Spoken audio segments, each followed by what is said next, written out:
Episode 225 of the Read to Lead podcast is brought to you in part by Self Publishing School. For more information on how you can self-publish your book in as little as 90 days and get a free copy of Chandler Bolt's book published, visit readtoleadpodcast.com/published.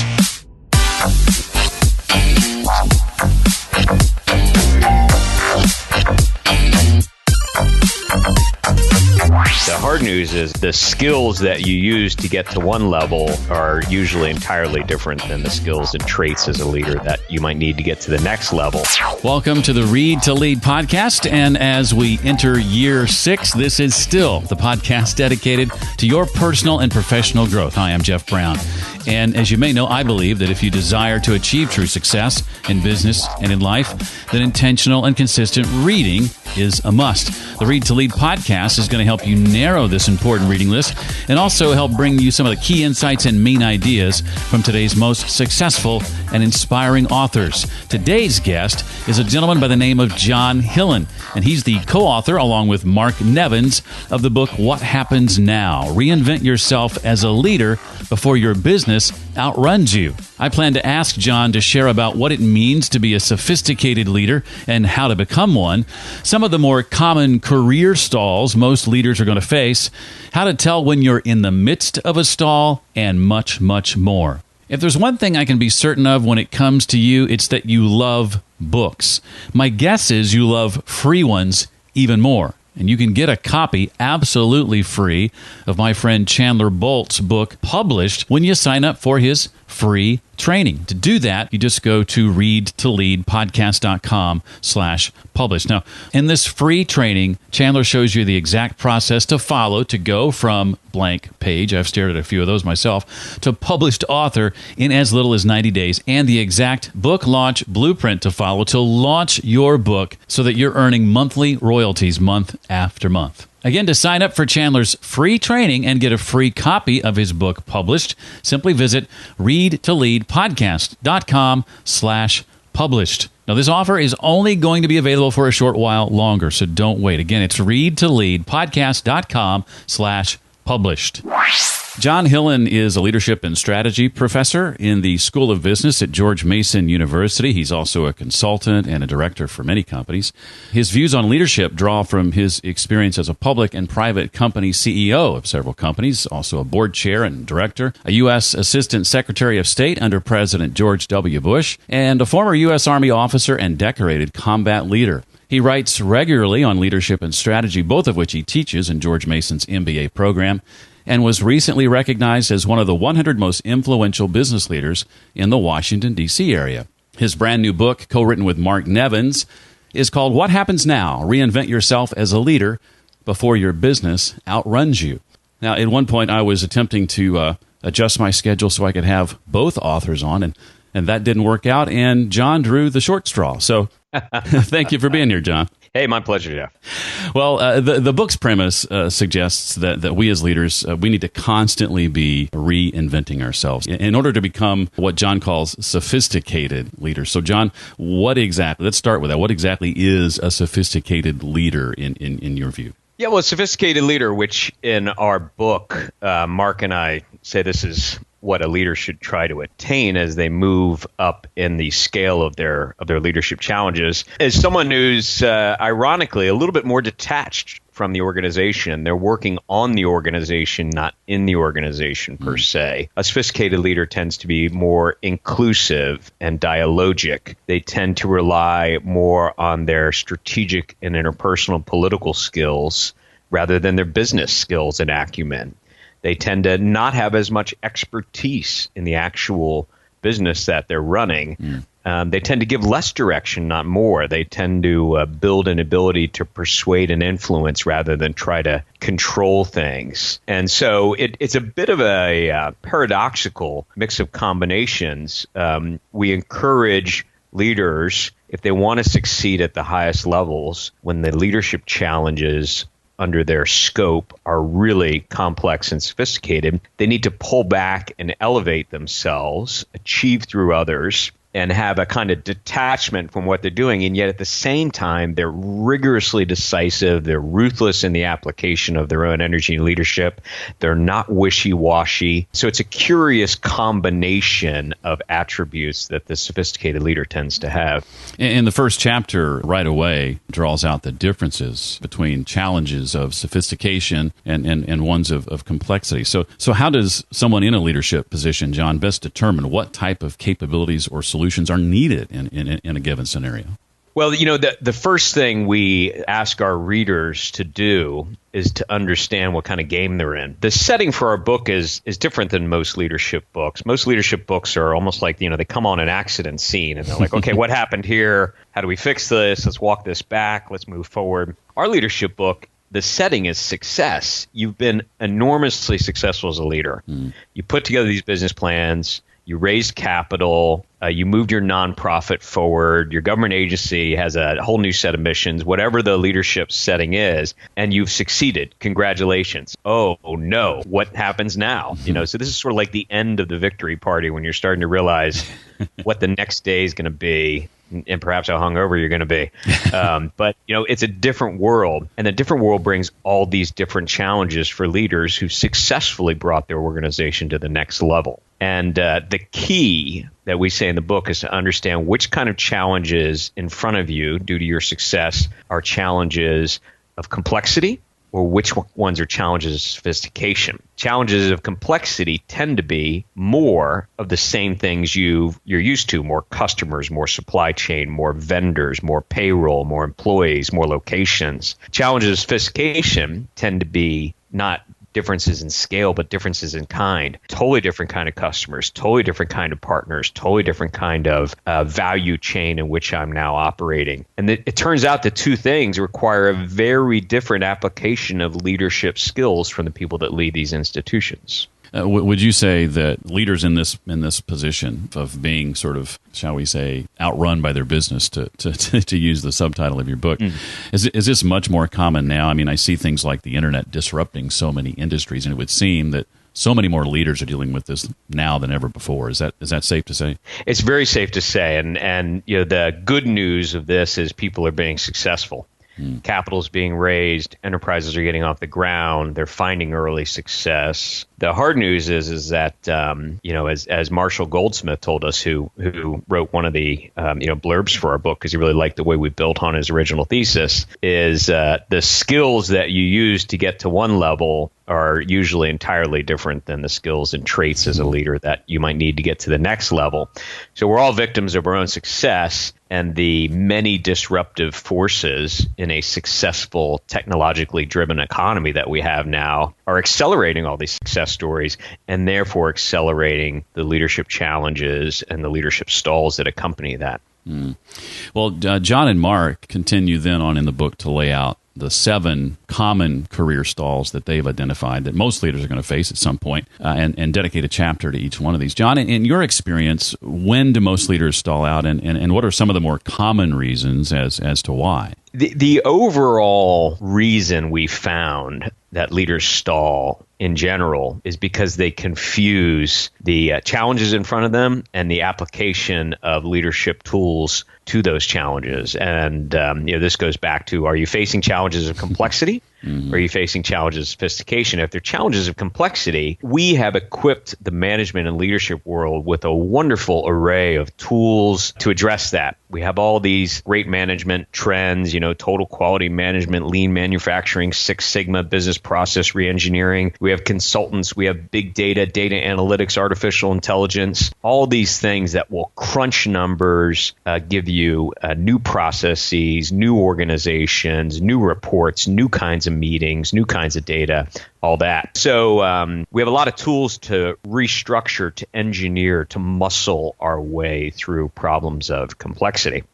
Problems of sophistication tend to require not only the organization to change, but the leader to actually change to the point, given our title, to almost reinvent themselves and behave totally differently. They have to adopt new mindsets, new behaviors, new capabilities, new practical frameworks for getting things done. And stalls happen, and we have 7 different kind of stalls that we've outlined leaders going through in the book with a lot of examples. But stalls in general tend to happen to a leader at any point in their career if they confuse these two things. If they try to engineer their way through a sophistication challenge, when in fact what was required was not more data analytics, but what was required was a complete change in behavior and mindset from the leader.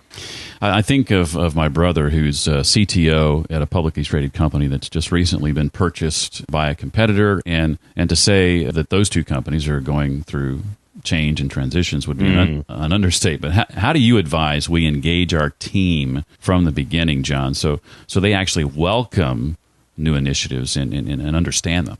Yeah, well, change management, which my co-author Mark Nevins is a real expert on, and we talk about as one of the stalls, the ability to lead change.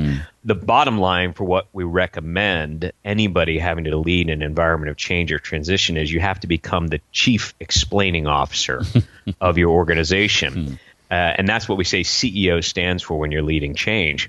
And the reason is because one of the key skills is explaining on your audience's terms, not your terms, the reasons for the change, the nature of the change, your empathy about the disruption that this will cause in their lives, the tremendously better world for them on their terms that will come into being as a result of this change, their role on their terms in helping lead it, and so on. And so I myself learned this as a public company CEO when I was integrating acquisitions that we had done. And I went to this tremendously intelligent set of employees at a company. I mean, these are people with, advanced degrees in crypto mathematics. I mean, real bright people. And I explained to them for about the 12th time what we were trying to do with pulling these two companies together. And I had a room full of blank stares. They were absolutely not buying what I was selling. And I'm a pretty decent communicator. And I went back in frustration in my office, slammed my folder down, and one of my colleagues said, "How'd it go?" I said, "Well, they don't get it." And he said, "Well, maybe you're the problem. Maybe it's not them." And then I realized I had to take a hard look at myself, and I realized that I was explaining the incredible virtues and benefits of this change on terms that were exciting to me. But they didn't mean much to them. And so I had to take time to go back and listen and understand what was in their hearts as well as their minds, and then how to express the benefits of change in their terms. And then I had to get them to be able to express it in their own voice, because all leaders achieve through others. Another key to change management is the entire team needs to be able to regularly, richly, and continuously articulate the beneficial reasons for the change in their voice and on their terms. Authenticity, John, in leadership is a word that gets thrown around quite a lot, and some might say even overused. Why, in your view, is authentic leadership so important today? Well, it's really important for leaders to be genuine. We have an episode, a historic episode, we talk about in the book, where which we take from an old movie called The Crossing, in which Jeff Daniels plays George Washington right before the crossing of the Delaware. And, at the time, George Washington was sort of 0-6 as a battlefield commander. He was really bad at his job. And the army was downtrodden, and they lost all the major cities. And the revolution just looked to be in really bad shape. And a terrifically talented general, a British general fighting for the Americans at the time, named Horatio Gates, challenges Washington in front of the men, in front of the officers, and says, "Look, you're really bad at your job, George. I'm really good. I'm a perennial all-star. I'm 37-0. You just need to step aside. I'm gonna take this thing over. We might surrender. That might be the most sensible thing. I really don't know. But anyway, you're done because you're technically and tactically really bad at what you do."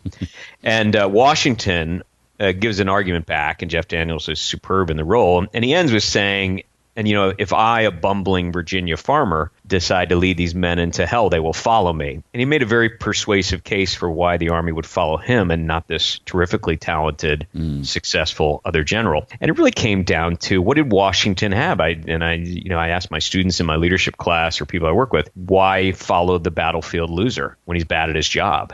And what he had is he had the ability to earn the trust of his subordinates. And his trust did not stem from his technical and tactical competency. It stemmed from his character as a leader. and his genuineness and authenticity in being who he was, caring deeply about his people and the mission. And he was able to earn their trust besides a poor business track record, let's say. And so, it's very important. People don't like phonies in any walk of life. Even phonies don't like other phonies.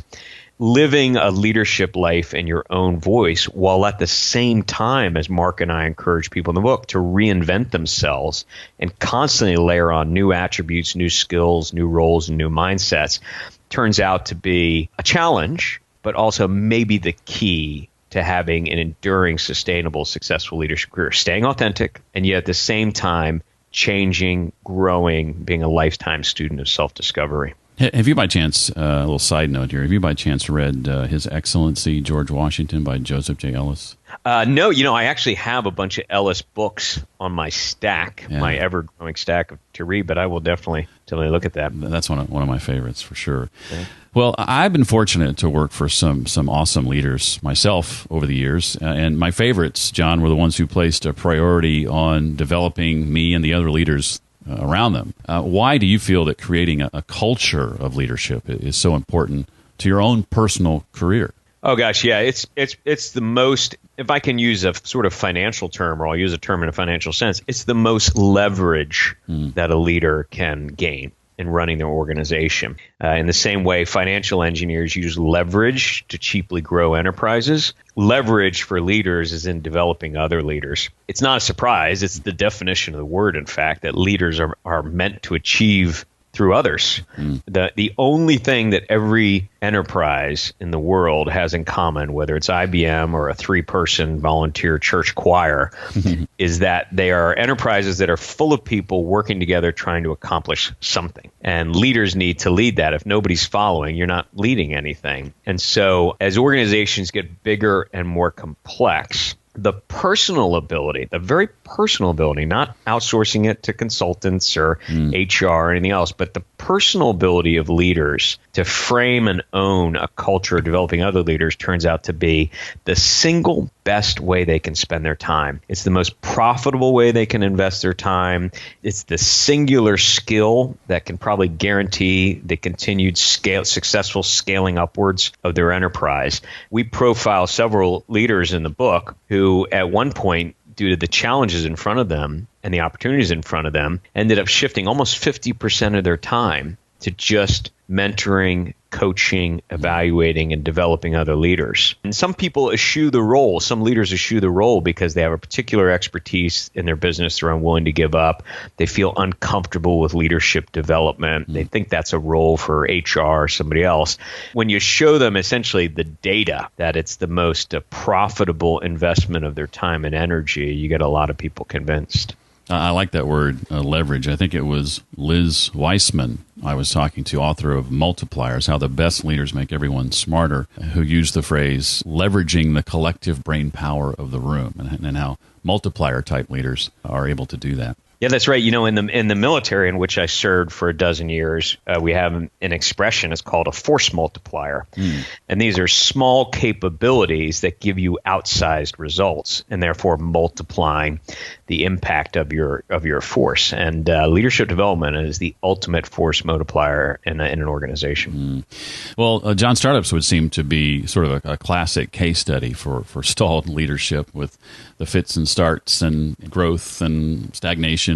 You see it all the time. How do you suggest startup leaders adapt to growth in their people and market share and profit? Yeah, it's really hard for startups. And, we don't cover too much about founders or founder syndrome because that's been well covered by many people, but we certainly see that phenomenon. I think the interesting thing about our book, in fact, in the foreword to our book written by Norm Augustine, the former chairman and CEO of Lockheed Martin, he writes that this is a book about not how to become a leader, but this is a book about how to remain a leader. I love that. And so what we've found out in our research, and we profile about 40 different executives from all different walks of life, very diverse set of leaders in there, is the founder syndrome, the startup CEO who can't grow to the next level along with his enterprise and needs to be replaced by a professional manager, whatever the circumstances. That happens regularly and continuously in every organization throughout your career. And so that never stops. So if you want to stay ahead of your organization, you got to constantly reinvent yourself. Startup leaders put so much energy and sweat equity and blood equity into their businesses that they often really, really struggle with this theme in the book of pulling back and elevating and developing others in order to turn over to others their old role so that the startup leader can do a new role. I tell people, and Mark does as well in his work with companies that we do, do you guys all feel hostage to your email? Do you feel like you're only putting out fires? We ask, and of course, 100% of executives all say they believe that that's their life, right? They can't figure out a way to spend their own time and energy. They feel like all they're doing is putting out fires and all the rest. And I say, well, how about this? Would you like freedom? Oh, yeah, we want freedom. We want freedom. Well, freedom comes from essentially two things that we spend a chapter each on in the book. One is really leading and developing your team so that they're not just a working group piling up individual results that you then add up the scores at the end like a swim team or a track team, but it's an actual team, more like a water polo or basketball team where everybody's moves every minute of the game affect everybody else's, but you get an outsized result that's bigger than the sum of the parts.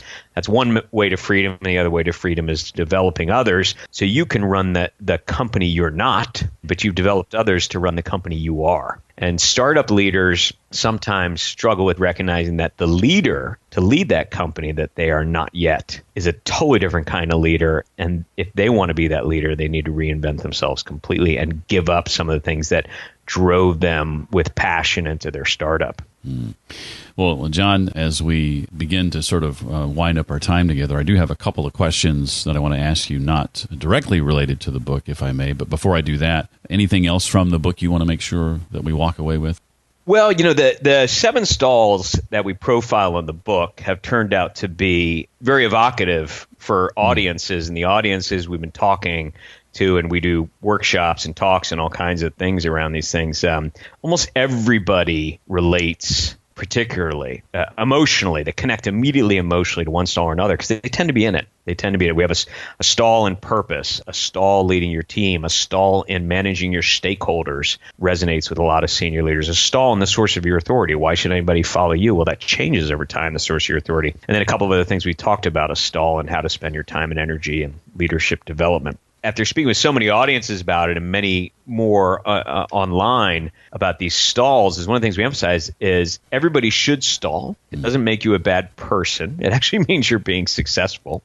And it has nothing to do with your leadership style or personality. No one personality or another is more susceptible to one stall or another. You tend to stall because the circumstances changed. And the irony is you successfully caused the circumstances to change. You are the cause of your own demise, so to speak. And it's not a demise because it's just a stall. And people should embrace it, and it doesn't mean anything's wrong with you. And to further that point, for every single one of the stalls, we have warning signs and test, and then very practical frameworks, as you probably saw, in order to work your way out of it. So it doesn't mean you're a bad person if you stall. You should expect it. You should embrace it because it's actually a journey to growth. And then there's ways to sort of avoid them and work out of them too. Well, if you hadn't already figured this out, I'm someone who likes to read. And one question I like to ask every guest is to think about the books that you've read over the years, maybe to make it easier, maybe the last few years. What would you say are the 2 or 3 that stick out, that immediately come to mind as having had maybe the biggest impact on you, and why did they impact you as they did? Oh, gosh. Mark and I tend not to read a huge amount of business leadership books. Which is ironic given that we wrote one. And in fact, in one of the stalls, a stall in authority, we lay out a professional development plan for leaders to get gravitas and range and wisdom, which we often hear. I'm a corporate director on 5 different companies. And as a director, I often hear, well, yeah, she's coming along, but I'm not sure she's got boardroom presence, or, I'm not sure she's got the gravitas to take on this role and things like that. And I always say, well, why don't we send them to the gravitas store? Right? They can buy a little there. So where do you get this? And among the things we encourage when we lay out this professional development path for leaders going to the highest level is to develop their range as thinkers. And their wisdom, not their smarts, not their business acumen, but their smarts about the nature of the human condition. And we wrote a piece about Mark Zuckerberg and Facebook's challenges, which Zuckerberg characterized in front of the Senate as challenges of philosophy. So we said, who's the chief philosophy officer at Facebook? So because of, and Mark and I moderate together executive seminars at the Aspen Institute, where we have CEOs read Aristotle, Martin Luther King, Virginia Woolf, Thomas Hobbes, and all these great thinkers throughout the ages. Because it turns out if you're in the leadership game, you are essentially doing a variation of what the great thinkers and leaders of society have done across time. You're trying to figure out what is a good and just society that you're leading. So for that reason, we tend to recommend what I'll call bigger context books, including fiction. And we put some postings up on LinkedIn about this recently, including fiction books that just really plug you into the nature of the human condition and the nature of human character. So that's important. We always recommend fiction. We always recommend big books. I'll just give you an example from a nonfiction book. Walter Isaacson, who wrote the cover blurb for our book, is this terrific biography out of Leonardo da Vinci. You can learn a lot from biographies. Walter Isaacson has written biographies on Steve Jobs, Ben Franklin, Leonardo da Vinci, among others. And those are three pretty interesting people. And there's probably a lot to learn from that. So I think it's great. For business books, I love my friend Stan McChrystal's book, Team of Teams. I was with General McChrystal a couple of times in government service, and including in Iraq in 2006 when he had a real challenge there. And his book, Team of Teams, is a terrific book for any leader. So I'm a big fan of that, and it's a very unique voice. My general problem with business leadership books is there's often nothing in there your mother didn't tell you. So I look for books where there's something in there, maybe despite my mom's incredible shrewdness and canniness and intelligence, maybe something she didn't tell me. So that's very good. For younger leaders in small organizations, I love Ben Horowitz's book, The Hard Thing About Hard Things. I think it's a very practical book. I mean, it's got a chapter on how to fire people, with something new leaders really struggle with, and how to do it with humanity and purpose. So I think that's also good. And Peter Thiel's book, 0 to 1, I think is a terrific book about sort of business philosophy, not so much about how to run things. So I tend to look for and recommend books that are a little bit different, that stretch your mind a little bit, and yet at the same time can still be of practical use to real leaders. Yeah, I've read Isaacson's biographies on Jobs and Franklin, but I have not read the Da Vinci one yet. So that's going to be next on my list for sure. Yeah, it's tremendous. Well, I haven't had a chance to see you speak in person, but I did find a couple of YouTube videos to watch and enjoyed. And as a successful speaker, what are some tips for delivering an impactful and memorable public talk? Okay, so I would say, first of all, ask your audience what works for them. I have a couple of things I do when I speak, but the most important part of deciding how I'm going to do it is a conversation I have with the people at the audience.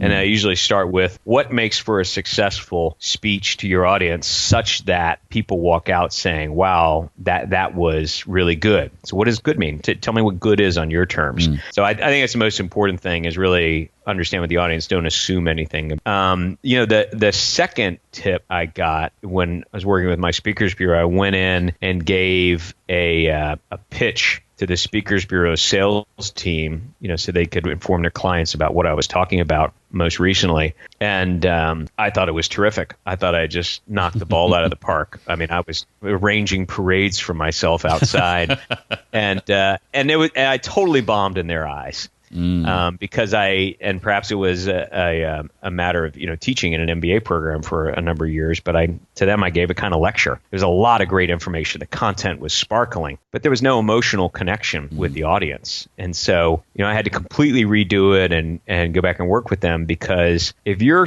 doing a speaking engagement and you want it to be, as you said, impactful and memorable, you really have to emotionally connect with the audience. The irony of this for me is in our book, we talk about the importance of storytelling and the narrative arc of defining purpose in organizations and the importance for leaders to be able to articulate that over and over again. It turns out we learn through stories, we human beings, and stories with very practical foundations that emotionally connect with the audience as opposed to reams of data and research findings and so on are usually the best way to connect with an audience and have an impact. And similar to a theme in the book on Back Away and Elevate, I think a good theme for public speakers is less is more. Less is more sometimes when you're talking. Just find a way to frame the less, so to speak, in evocative terms that emotionally connect with the audience. Well, with the book just having come out a couple of months ago, I know that you and your team may still be in mostly book promotion mode, but if you're willing to share, I'd be curious to know what you're working on into the future that you're particularly excited about. Sure. Mark's a Fortune 100 executive coach, very much in demand, one of the best organizational development people in America. And I've had a career as a practicing CEO, public and private, among other things. So we have a kind of neat combination in thinking through business issues as with as different kind of backgrounds.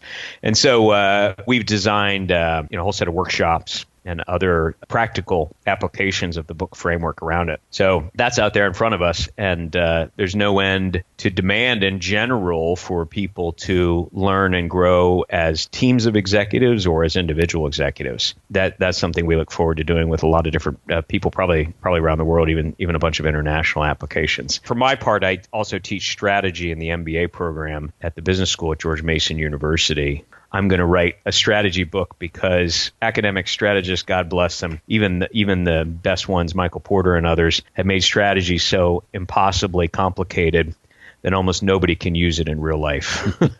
So there's a couple people, Roger Martin, Michael Porter, some great strategy thinkers, and a bunch of others that I'm just going to do a disservice by not mentioning, that have boiled it down a little bit, but I still think it needs mass simplification without taking away any of its profundity to be useful by most people seeking to do strategy in the real world. The former Supreme Court Justice Oliver Wendell Holmes once said, "I wouldn't give a fig about simplicity on this side of complexity, but I give my life to understand simplicity on the other side of complexity." And so I think that's the kind of simplicity good leaders and good authors need to get to, which is to understand everything that's going on, but then make it accessible, simple, and interesting for audiences who are going to actually use it.